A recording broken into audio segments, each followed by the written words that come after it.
Hello बच्चों, कैसे हैं आप लोग। आशा करते हैं कि आप लोग बेहतर होंगे और आपकी तैयारी भी उससे भी ज़्यादा बेहतर हो रही होगी। 2027 के एग्ज़ाम को देखते हुए हम लोग एमसीक्यू को खास ध्यान देंगे, क्योंकि एमसीक्यू ही है जो एक अहम रोल निभाती है, जो कि हमारे परसेंटेज मार्क्स को इंक्रीज करता है।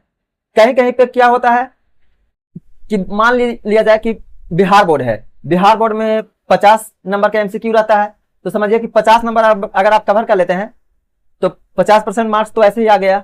झारखंड बोर्ड 30, मध्य प्रदेश 30, उड़ीसा 50 मार्क्स, छत्तीसगढ़ राजस्थान विषय के अनुसार रहते हैं। तो हम ये क्या है कि एमसीक्यू सबसे अहम रोल निभाता है, उसकी हम लोग तैयारी करेंगे। अभी हम लोग चैप्टर बाय चैप्टर तैयारी करेंगे। उसके बाद जैसे ही एग्जाम नजदीक आ जाएगा तो हम लोग क्या करेंगे कि जितना भी प्रीवियस ईयर इसका क्वेश्चन पूछा है बोर्ड ने, उसकी हम लोग तैयारी करेंगे, ताकि एक भी प्रश्न हम लोग को छूटे नहीं और मार्क्स को इंक्रीज करने में सहायता मिले। तो इसके लिए हमने सोचा कि प्रति MWF बैच जैसे सोमवार, बुधवार और शुक्रवार को एमसीक्यू शाम 7 बजे हमारे चैनल सिलेक्शन सूत्र एकेडमी पर आएगा। प्रति संडे को मैथ का एमसीक्यू रहेगा, जो कि उसमें कई बच्चों को एमसीक्यू जो कि टिक लगाना रहता है उसमें भी बनाना पड़ता है, फिर आंसर लाना पड़ता है। तो हम लोग यह कोशिश करेंगे कि जितना जल्दी से जल्दी उसे बन जाए, देखते बना लिया जाए, या कोई ट्रिक हो उस पर हम लोग कमांड करेंगे और उसमें भी हम लोग 50 नंबर लाने का पूरा कोशिश करेंगे और कम समय में, ताकि बड़े बड़े प्रश्नों को हल करने में हमको समय कम लगे। तो चलिए हम लोग ज्यादा बात नहीं करेंगे, अब हम लोग सीधे टॉपिक पे आते हैं। आज का टॉपिक है क्लास 10 का इतिहास, जिसका नाम है यूरोप में राष्ट्रवाद का उदय। आप लोग पढ़ चुके होंगे, तो हम लोग चलिए इसको देखते हैं और सोल्व करने की कोशिश करते हैं। पहला प्रश्न है हमारा, 1848 ईस्वी में जनतांत्रिक और सामाजिक गणराज्यों में से बने विश्व से अपने सपने को चित्रित करते हुए 4 चित्रों की एक श्रृंखला बनाई थी, वो व्यक्ति कौन है। जो श्रृंखला बनाई थी वो व्यक्ति कौन है। तो हमारे पास 4 ऑप्शन है, ड्यूक मेटरनिख, फ्रेडरिक सैरिउ, Joseph Mazzini, Otto von Bismarck. अगर जिसे पता होगा आप लोग जल्दी जल्दी कमेंट्स बॉक्स में रिप्लाई देंगे। चलिए, तो इसका आंसर क्या होगा, फ्रेडरिक सैरिउ। इसका आंसर क्या होगा, फ्रेडरिक सैरिउ। तो इसका 3 ऑप्शन अब है, एक किस किस का होगा। तो चलिए हम लोग देखते हैं इस पे। पहला ऑप्शन था मेटरनिख। तो मेटरनिख क्या है कि यह ऑस्ट्रेलिया का चांसलर था। कहां का, ऑस्ट्रिया का चांसलर था। दूसरा तो सही बताए। तीसरा था मैत्सनी, तो यह इटली के क्रांतिकारी था। चौथा बिस्मार्क, तो बिस्मार्क ने जर्मनी का एकीकरण किया था। बिस्मार्क ने जर्मनी का एकीकरण किया था। दूसरा प्रश्न है कि राष्ट्रवाद की पहली स्पष्ट अभिव्यक्ति के रूप में फ्रांसीसी क्रांति कब हुई थी। तो हमारे पास 4 ऑप्शन है, 1789, 1815, 1830, 1848। जिसको अगर याद है वो कमेंट बॉक्स में रिप्लाई कीजिएगा। तो देखिए इसका आंसर होगा 1789 ईस्वी में। कब, 1789। अब देखिए 1789 में क्या हुआ था। फ्रांसीसी क्रांति 1789 ईस्वी में शुरू हुआ था, जिसके संप्रभुता को राजतंत्र से नागरिक निकाय को हस्तांतरित किया गया था। अब दूसरा 1815 में क्या हुआ था। तो बाबू 1815 ईस्वी में वियना की संधि हुई थी। 1815 ईस्वी में वियना की संधि हुई थी। 1830 ईस्वी में क्या हुआ था बाबू। तो 1830 जुलाई क्रांति का वर्ष था। क्या था, 1830 जुलाई क्रांति का वर्ष था।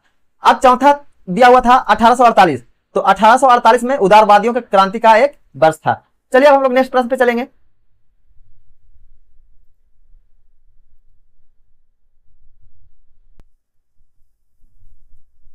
तीसरा बोलता है बाबू कि 1804 ईस्वी में किस नागरिक संहिता ने जन्म के आधार पर विशेषाधिकारों को समाप्त किया तथा कानून के समक्ष समानता स्थापित किया।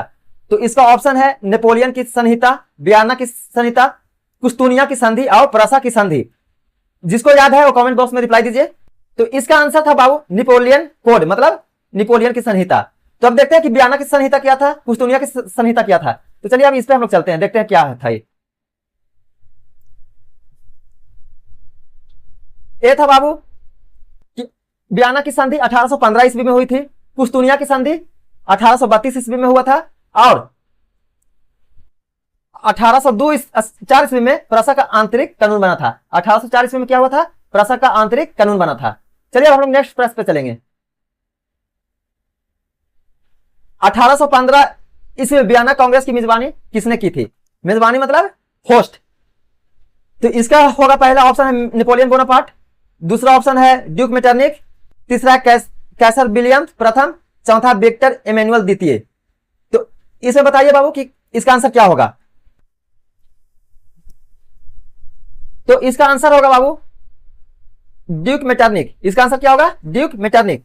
अब नेपोलियन बोनापार्ट, कैसर विलियम प्रथम, ये सब क्या है? गलत है। विक्टर इमैनुअल द्वितीय, ये सब गलत है। चलिए तो इन सभी का क्या भूमिका था वो देख लेते हैं।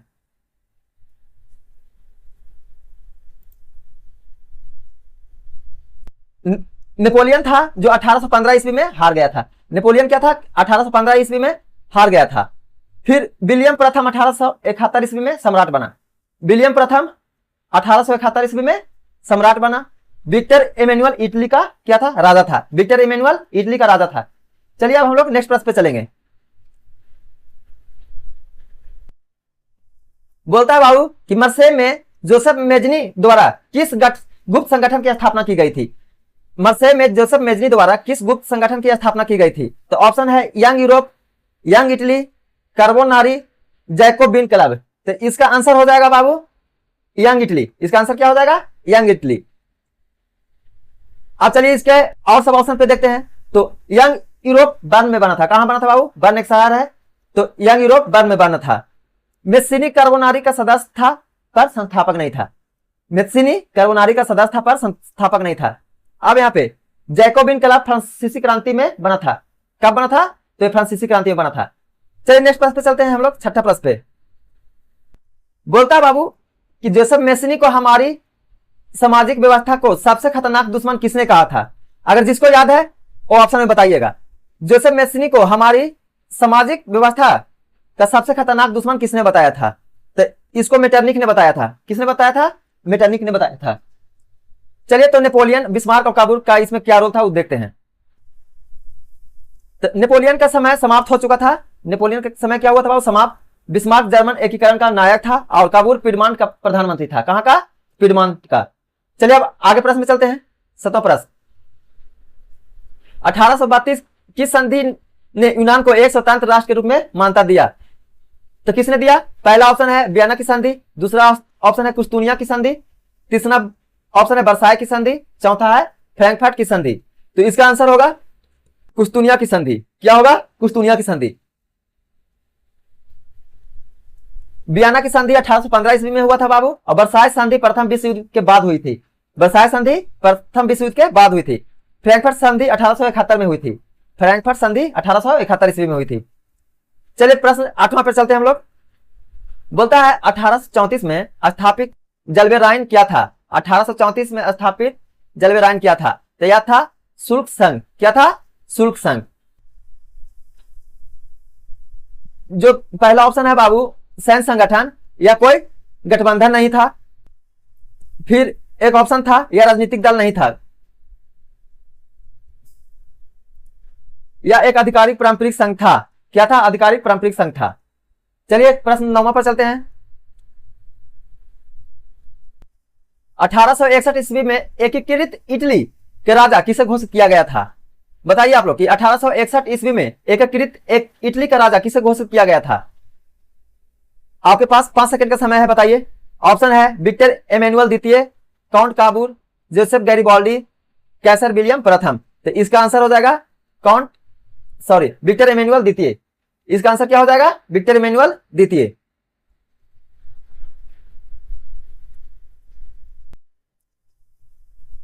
विक्टर इमैनुअल द्वितीय को एकीकृत इटली का राजा घोषित किया गया था। और काउंट काबूल किया था बाबू, प्रधानमंत्री था। और गैरिबाल्डी सेनानी क्रांतिकारी था। और विलियम प्रथम जर्मनी का सम्राट बना था। चलिए अब बताइए प्रशा के किस मुख्यमंत्री को जर्मनी के एकीकरण का प्रमुख वास्तुकार माना जाता था? ऑप्शन है Otto von Bismarck, Metternich, Mazzini, Garibaldi. बताइए कौन सा आंसर होगा?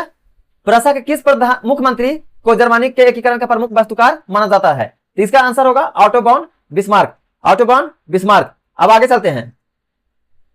मेटरनिक राष्ट्रवाद का क्या था, विरोधी था बाबू। फिर मेस्नी इटली से संबंधित था और गैरिबाल्डी ने इटली के लिए संघर्ष किया था। तो इसका सही आंसर है बिस्मार्क, जर्मन एकीकरण का वास्तुकार था। अभी 11 पे चलते हैं। वर्साय में कैसर विलियम प्रथम के नेतृत्व में जर्मनी सम्राट की घोषणा किस वर्ष हुई थी, बताइएगा। पहला है 1861 ईस्वी में, दूसरा है 1871 ईस्वी में, ऑप्शन सी 1848, ऑप्शन डी 1815। तो हमारा आंसर हो जाएगा 1871 ईस्वी में। 1861 ईस्वी में इटली साम्राज्य की घोषणा हुई थी। फिर 1848 में फ्रैंकफर्ट संवाद विफल हो गया था। फिर 1815 में वियना संधि का वर्ष था। अब अगला प्रश्न पे चलेंगे हम लोग।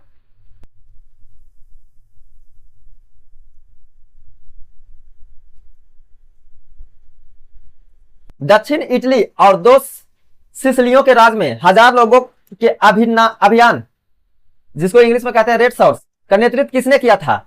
दक्षिण इटली और 2 सिसिलियों के राज में 1000 लोगों का अभियान का नेतृत्व किसने किया था। पहला है जोसेफ गैरिबाल्डी, दूसरा है Joseph Mazzini, count Cavour, Victor Emmanuel द्वितीय। तो इसका आंसर हो जाएगा बाबू जोसेफ गैरिबाल्डी। मेस्नी क्या था, इसका विचारक था। काबुल ने कूटनीतिक कार्य संभाला था और विक्टर एमेनुएल यहाँ का राजा था बाबू। अब चलिए प्रश्न 13 पे चलते हैं। जर्मेनिया किसका रूप थी, जर्मेनिया किसका रूप थी। ऑप्शन है फ्रांसीसी राष्ट्र का, जर्मन राष्ट्र का, इतालवी राष्ट्र का और ब्रिटिश राष्ट्र का। तो इसका आंसर हो जाएगा जर्मेनिया जर्मन राष्ट्र का रूपक था। ठीक है। और फ्रांस का रूपक किसे माना गया था, मरियान को। फ्रांस का रूपक मरियान को माना गया था। फिर जर्मेनिया जर्मन राष्ट्र हेतु बना था। ठीक है। ब्रिटेन का प्रतीक ब्रिटानिया था, ब्रिटेन का प्रतीक ब्रिटानिया था। अब क्वेश्चन 14 पर चलते हैं। फ्रांस में नारी रूपक मरियान किसका प्रतीक था। फ्रांस में नारी रूपक मरियान किसका प्रतीक था। आपके पास 4 ऑप्शन है, फ्रांसीसी गणराज्य, राजतंत्र, जर्मन साम्राज्य, ऑटोमन साम्राज्य। तो इसका हो जाएगा फ्रांसीसी साम्राज्य। क्या हो जाएगा, फ्रांसीसी साम्राज्य। अब हम लोग आगे चलते हैं। प्रश्न 15 कहता है बाबू कि 1871 के बाद यूरोप में राष्ट्रवादी तनाव का सबसे गंभीर क्षेत्र कौन था। 1871 के बाद यूरोप में राष्ट्रवादी तनाव का सबसे गंभीर क्षेत्र कौन था। ऑप्शन बाल्कन क्षेत्र, आइबेरियन प्रायद्वीप, स्कैंडिनेविया, अल्पस क्षेत्र। तो क्या हो जाएगा बाबू, बाल्कन क्षेत्र। क्या हो जाएगा, बाल्कन क्षेत्र हमारा सही आंसर है। अब गलत पे देख लेते हैं एक बार। यह स्पेन एवं पुर्तगाल का क्षेत्र था। फिर उत्तरी यूरोप को शांत क्षेत्र था और अल्पस एक पर्वत श्रृंखला था। प्रश्न 16 पर चलते हैं। जर्मेनिया वीरता के प्रतीक के रूप में किस वृक्ष के पत्तों के मुकुट पहनती थी। तो यह शाहबलूत के पत्ते, जिसको इंग्लिश में कहते हैं ओक लीव्स। क्या कहते हैं, ओक लीव्स, शाहबलूत के पत्ते, ओक लीव्स। चलिए, जैतून की पत्तियां शांति का प्रतीक था बाबू। फिर ताड़ के पत्ते अलग परंपरा में था। लॉरेंस ग्रीक की परंपरा में जीत दर्शाता था। लॉरेंस ग्रीक परंपरा में क्या दर्शाता था, तो जीत दर्शाता था। कहता है बाबू इंग्लैंड और स्कॉटलैंड के बीच एक्ट ऑफ यूनियन 1707 का क्या परिणाम हुआ। इंग्लैंड और स्कॉटलैंड के बीच एक्ट ऑफ यूनियन 1707 का क्या परिणाम हुआ। तो ऑप्शन हमारे पास 4 गो है। United kingdom of great Britain का गठन, ये हुआ था कि नहीं बताइए। स्कॉटलैंड की स्वतंत्रता, फ्रांसीसी प्रभुता, आयरलैंड का विभाजन। तो यह हुआ था बाबू इंग्लैंड और स्कॉटलैंड के बीच एक्ट ऑफ यूनियन 1707 में United kingdom of great Britain का गठन। चलिए नेक्स्ट प्रश्न पे चलते हैं। और उस समय स्कॉटलैंड की संसद समाप्त हो गई थी और फ्रांस इस संबंधित नहीं था बाबू। जो 4 ऑप्शन है वो। आयरलैंड को 1801 ईस्वी में शामिल किया गया था। चलिए प्रश्न 18 पे चलते हैं। आयरलैंड को बलपूर्वक यूनाइटेड किंगडम में कब शामिल किया गया था। तो अभी हमने बताया कि आयरलैंड को बलपूर्वक यूनाइटेड किंगडम में 1801 ईस्वी में शामिल किया गया था। 1848 में फ्रैंकफर्ट संसद का आयोजन कहां किया गया था। बताइए 19 प्रश्न। 1848 में फ्रैंकफर्ट संसद का आयोजन कहां किया गया था। तो पहला सेंट पॉल चर्च, दूसरा वर्साय महल, तीसरा राइस स्टैग, चौथा बर्लिन का टाउन। तो बताइए इसका आंसर क्या होगा बाबू, सेंट पॉल चर्च। क्या होगा, सेंट पॉल चर्च। तो और सब जगह क्या हुआ था बाबू देख लेते हैं। वर्साय में 1871 की घोषणा हुई थी और राइट स्टैग बाद में बना था और बर्लिंग टाउन हॉल में नहीं हुआ था। प्रश्न 20 पे चलते हैं। 1848 में फ्रैंकफर्ट संसद द्वारा प्रस्तुत ताज का प्रस्ताव किस राजा ने अस्वीकार कर दिया था? तो बताइएगा, फ्रैंकफर्ट संसद द्वारा प्रस्तुत ताज का प्रस्ताव किस राजा ने अस्वीकार कर दिया था? तो प्रजा के राजा फ्रेडरिक विल्हेम चतुर्थ ने अस्वीकार कर दिया था। चलिए नेक्स्ट प्रश्न पे चलते हैं। रुकिए चित्रों में टूटी हुई श्रृंखला किसकी प्रतीक है? तो यह आजादी या मुक्ति मिलना इससे प्रतीक है। किससे प्रतीक है? आजादी या मुक्ति मिलना से का प्रतीक है। अब देखिए, तलवार मुकाबले की तैयारी का प्रतीक है। तलवार किसका प्रतीक है? तो मुकाबले की तैयारी का प्रतीक है। फिर उगते सूरज की किरणों का एक नया युग का प्रतीक है। बात छाप कवच शक्ति का क्या था? प्रतीक था। अब 22 प्रश्न पे चलते हैं। किस दार्शनिक ने यह विचार दिया था कि राष्ट्र लंबे प्रयासों, त्याग और निष्ठा का चरम बिंदु होता है? तो यह था अर्नेस्ट रेनन। क्या था? अर्नेस्ट रेनन।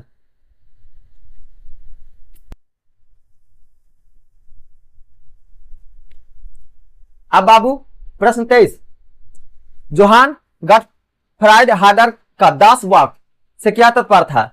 तो यह आम जनता और समान लोगों के लिए था। क्या था? आम जनता और समान लोगों के लिए। प्रश्न 24 कहता है, किस पोलिश संगीतकार ने अपने ओपेरा और संगीत द्वारा राष्ट्रीय संघर्ष की गुणगान किया तथा पोलोनेज और मजूरका को राष्ट्रीय प्रतीक माना? तो इसका आंसर होगा करोल कुरपिस्की। करोल कुरपिंस्की। चलिए अब आगे चलते हैं। कहता बाबू कि कौन सा प्रसिद्ध अंग्रेजी कवि यूनानी स्वतंत्रता संग्राम में लड़ने गया था और 1824 में बुखार से उसकी मृत्यु हो गई थी? बोलता है कौन से प्रसिद्ध कवि, अंग्रेजी कवि यूनानी स्वतंत्रता में लड़ने गया और 1824 में बुखार के कारण उसकी मृत्यु हो गई? इसका आंसर है बाबू लॉर्ड बायरन। Lord Byron. फरवरी 1848 में पेरिस में हुई जन विद्रोह के बाद फ्रांस छोड़कर कौन भाग गया था? बताइए आप लोग। ऑप्शन ए है लुइस फिलिप, साल दसम, लुइस 18वां, नेपोलियन तृतीय। तो इसका आंसर हो जाएगा लुइस फिलिप। देखिए, साल दसम 1830 ईस्वी की जुलाई क्रांति में भागा था। फिर लुइस 18वां की मृत्यु 1824 ईस्वी में हो चुका था। नेपोलियन तृतीय 1848 के बाद सत्ता में आया था। आगे चलते हैं प्रश्न 27 पर। सिलेसिया में बुनकरों ने ठेकेदारों के खिलाफ विद्रोह किस वर्ष किया था? ऑप्शन है 1845 ईस्वी, 1830 ईस्वी, 1848 ईस्वी और 1815 ईस्वी। आंसर हो जाएगा 1845 ईस्वी। आप कहता है यह प्रसिद्ध कथन किसका है? जब फ्रांस छींकता है तो बाकी यूरोप में सर्दी जुकाम हो जाता है। यह किसने बोला था? ड्यूक मेटरनिख ने बोला था। किसने बोला था? ड्यूक मेटरनिख ने। आगे चलते हैं। 1815 की वियना संधि के बाद कांग्रेस में किस राजवंश को पुनः सत्ता में बहाल किया गया था? तो बूर्बो राजवंश को। किसको? बूर्बो राजवंश को। अब बाबू कहता है कि 1830 की जुलाई क्रांति का फ्रांस में मुख्य परिणाम क्या हुआ? तो इसमें क्या हुआ कि लुई फिलिप की अध्यक्षता में संवैधानिक राजतंत्र की स्थापना हुई। किसका? संवैधानिक राजतंत्र की स्थापना हुई।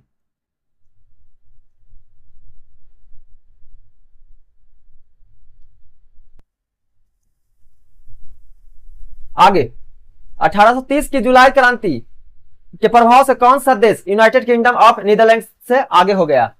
तो ये हो गया बेल्जियम। 1830 में जुलाई क्रांति के प्रभाव के बाद यूनाइटेड किंगडम ऑफ नीदरलैंड से अलग हो गया कौन? तो बेल्जियम। और यूनान किससे अलग हुआ था? तो ऑटोमन साम्राज्य से। पोलैंड रूस के अधीन में ही था भी। स्विट्जरलैंड निष्पक्ष संघ था। एकीकरण से पूर्व इटली कितने राज्यों में विभाजित था? बता सकता है कोई? नहीं। तो यह 7 राज्यों में विभाजित था। और जर्मन 39 राज्यों के महासंघ में था।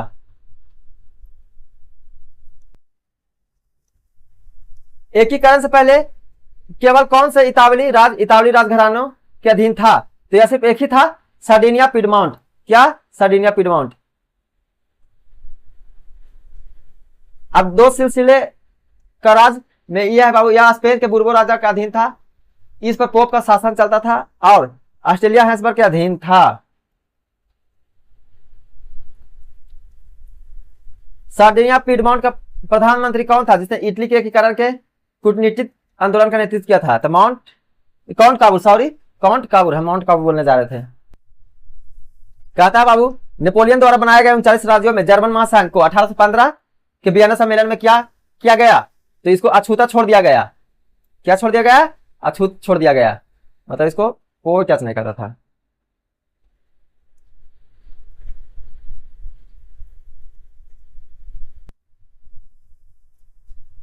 आगे प्रश्न, जर्मन रूपक में शहतूत के पत्तों का मुकुट किसका मूल प्रतीक था?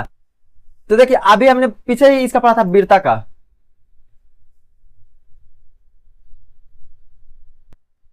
कहता है बाबू, जर्मनी के एकीकरण को पूरा करने के लिए प्रशा ने 7 वर्षों में किन 3 देशों के साथ युद्ध लड़े?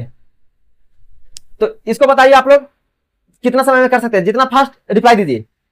चलिए तो इसका आंसर हम लोग देखते हैं। जर्मनी के एकीकरण को पूरा करने के लिए प्रशा ने 7 वर्षों में किन 3 देशों के साथ युद्ध लड़ा? तो ऑस्ट्रिया, डेनमार्क और फ्रांस।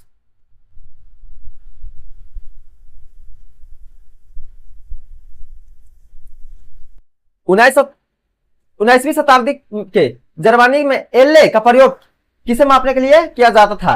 तो एल्ले को मापने के, एल्ले से क्या मापाता था बाबू? तो कपड़ा। क्या मापाता था? कपड़ा।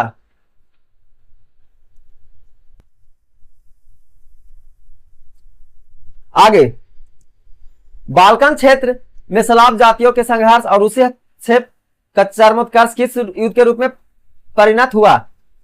तो यह हुआ बाबू 1914 ईस्वी में प्रथम विश्व युद्ध में हुआ था।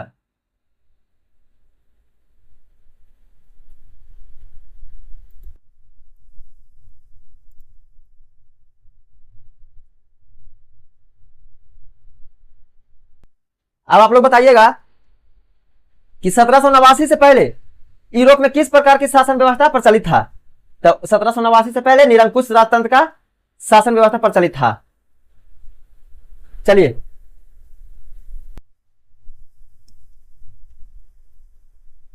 1815 के वियना संधि का मुख्य उद्देश्य क्या था बाबू? तो इसका मुख्य संधि यही था 1815 में संधि करने का कि नेपोलियन द्वारा उखाड़ फेंके गए रूढ़िवादी स्वतंत्रों की पुनर्स्थापना करना था। नेपोलियन द्वारा उखाड़ फेंके गए रूढ़िवादी राजतंत्रों की पुनर्स्थापना करना था। आगे चलते हैं। आर्थिक क्षेत्र में नए मध्य वर्ग के लिए उदारवाद का क्या अर्थ था? तो इसमें था बाबू आगमन पर राज्य द्वारा लगाए गए प्रतिबंधों की समाप्ति। तो गलत ऑप्शन को देख लेते हैं। उदारवाद राज नियंत्रण के खिलाफ था।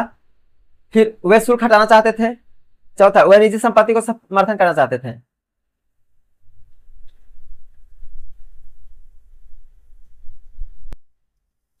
अठारह में असफल पोलिश विद्रोह के बाद रूसी साम्राज्य द्वारा पोलैंड पर कौन सा भाषा जबरन थोप दिया गया? तो इसका आंसर होगा बाबू रूसी भाषा को। क्या होगा? रूसी भाषा को। कहता है, दृश्य रूपकों में उड़ते हुए सूर्य की किरणें किसका प्रतीक है? तो यह है एक नए युग की शुरुआत। क्या है? एक नए युग की शुरुआत।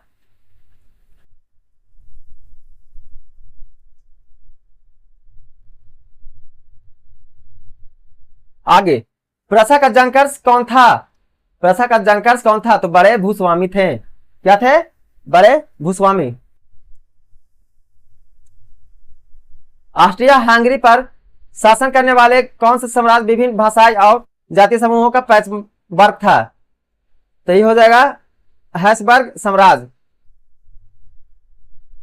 बोलता है 1848 ईस्वी में फ्रैंकफर्ट में हुई उदारवादियों की क्रांति का अंतिम परिणाम क्या था? तो यह था, यह राजतंत्र, सेना और जनकर्ष की संयुक्त ताकतों द्वारा दबा दी गई थी।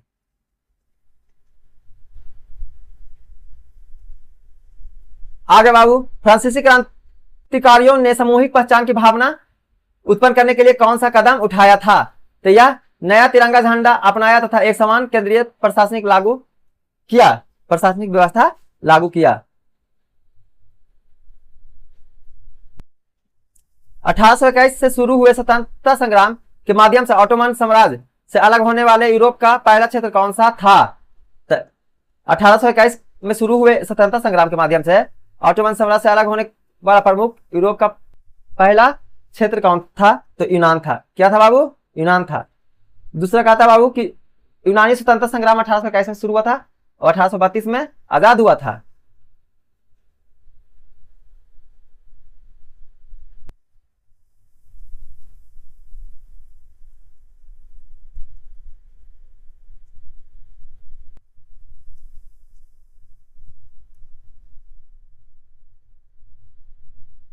देखिए कहता है बाबू कि यूरोप इतिहास में वर्ष 1848 का क्या महत्व है? तो इसका महत्व है बाबू कि पूरे यूरोप में उदारवादियों और श्रमिकों द्वारा व्यापक क्रांतियों का बर्थ था, व्यापक क्रांतियों का बर्थ था। अब देखिए इसका ऑप्शन और है जो कि दूसरा ऑप्शन गलत है, तो क्या सही होगा? फ्रांसीसी क्रांति 1789 ईस्वी में हुआ था। तीसरा भी गलत है, तो इसका क्या सही है? इटली एकीकरण 1870 में हुआ था और प्रथम विश्व युद्ध 1918 में समाप्त हुआ था। तो चलिए आज के लिए इतना ही। अगर आप लोग को समझ में आया होगा, इससे लगता है कि आप लोग को कुछ भी मदद मिल जाए, तो प्लीज आपसे रिक्वेस्ट है कि हमारे चैनल को सब्सक्राइब कीजिए और अपने दोस्तों के बीच शेयर कीजिए। अब आपसे मिलते हैं अगले क्लास में, अगले दिन शाम 7 बजे। और सप्ताह में 3 दिन चलेगा साइंस और एसएसटी, ठीक है। और संडे को संडे मैथ का ऑब्जेक्टिव चलेगा, वो भी पूरा हम लोग ऑब्जेक्टिव ट्रिक से बनाएंगे, हो सके तो बिना पेन उठाए बनाएंगे, जिससे हमको 50 में 50 मार्क्स पूरा आ जाए। चलिए धन्यवाद, सावधान रहिए, सतर्क रहिए और अपने तैयारी को और नई उचान दीजिए।